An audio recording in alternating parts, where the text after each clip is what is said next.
and Secretary General, Director of the Office for South-South Cooperation, other colleagues on the podium, ladies and gentlemen. I welcome all of you to this session of a panel discussion along with the UN Office of South-South Cooperation.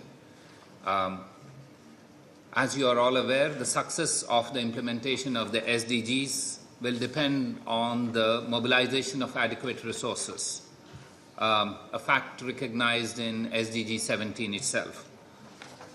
The task before us is therefore huge, and having such discussions are entirely appropriate, especially as we prepare for the South-South Cooperation Conference, which is also known as the BAPA Plus 40 Conference in Argentina in a few months' time.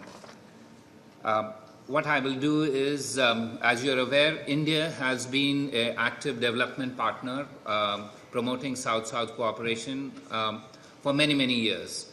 And we have many fora in which we promote this. We have what's called the India-Africa Forum Summit, where we cooperate with all African countries. We also have a forum for the Pacific Islands. It's called FIPIC, or the Forum for India-Pacific Islands Cooperation.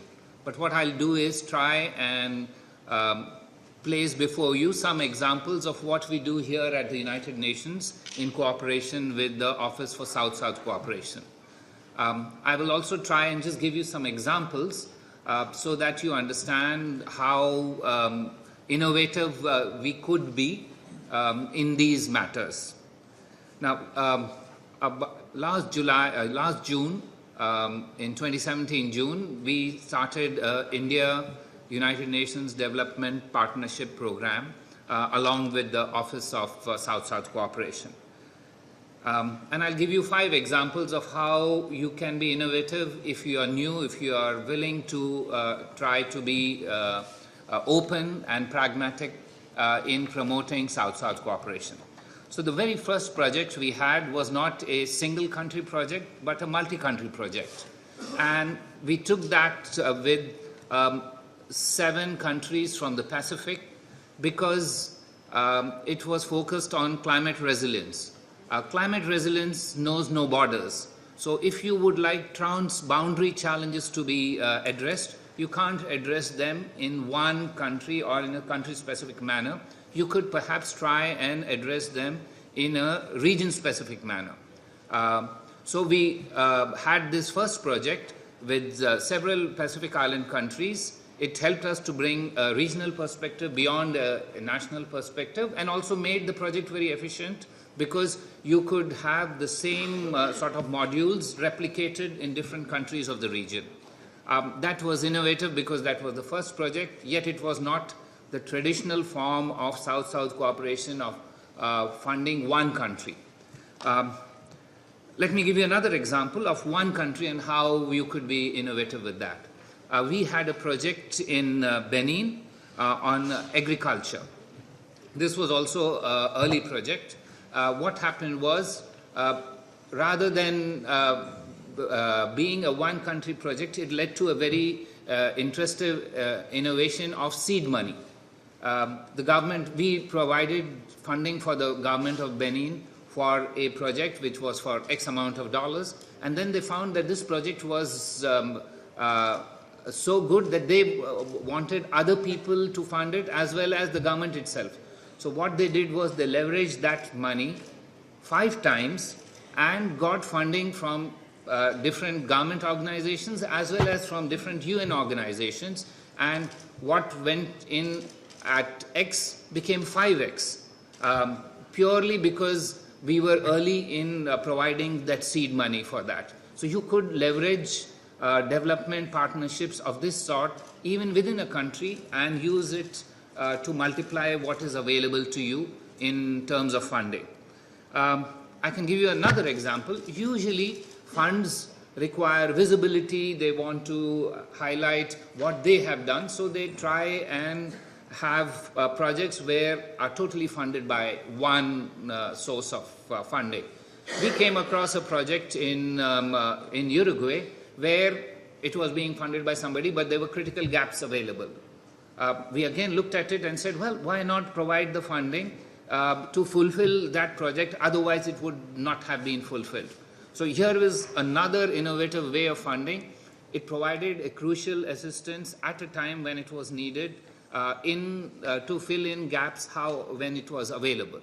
So that's a third type of trying to be innovative, not trying to say, well, I own this, I want credibility, I want visibility, etc. Another interesting concept we had was with my colleague who's sitting here. We met for a very short while. He represents the Pacific Islands Development Forum. And they were looking at the demonstration effects of solar. So they had a very interesting initiative called the Solar Head of State Initiative. That initiative was for all Pacific Islands and their headquarters. They would use solar power for powering up their office, but also the residences of all the Pacific leaders. Then it would have a demonstration effect.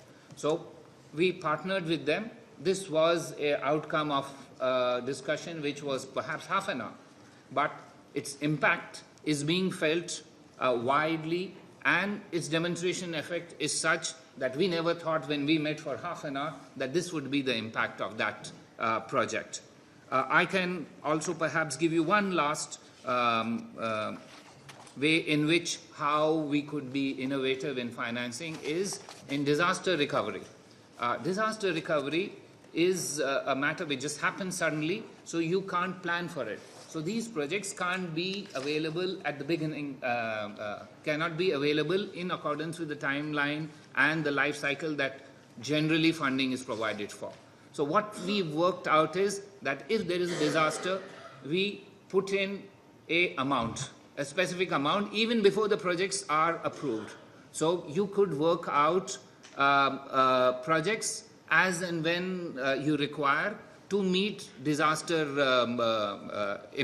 adverse impacts of disaster and recovery processes. We've done this in some Caribbean states and in Pacific Islands. So I just thought I'll give you these variety of opportunities where you can be innovative if you have the willingness to engage and the ability to work with various agencies. Another example I can give you is, apart from the India Union Development Fund, we have a window specifically for Commonwealth countries. Now, ordinarily, countries who provide the funding also insist that they should be the ones who work out whether the project should be approved or not. In this case, we have a Commonwealth country chosen on a rotational basis to be part of the directors who would be approving the projects, apart from the Office of South-South Cooperation and a representative for India. The idea being that peer review is very important in trying to assess a project and to do due diligence regarding the project. I will end with our entire approach being encapsulated in what we call the 1, 2, 3 approach.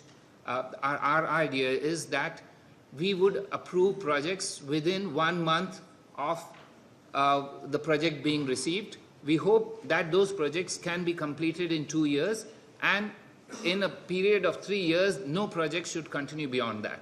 And our idea is to have a demonstration effect and a solidarity with various developing countries through this 1, 2, 3 approach for South-South cooperation. These are only examples of what can be done if you are flexible, if you are willing to be innovative in funding projects from the South. So I thank you all very much for listening to me patiently, but I'm certain there are many, many other interesting suggestions that will come up, and I am here to listen to the others who have to share their experiences here. Thank you very much.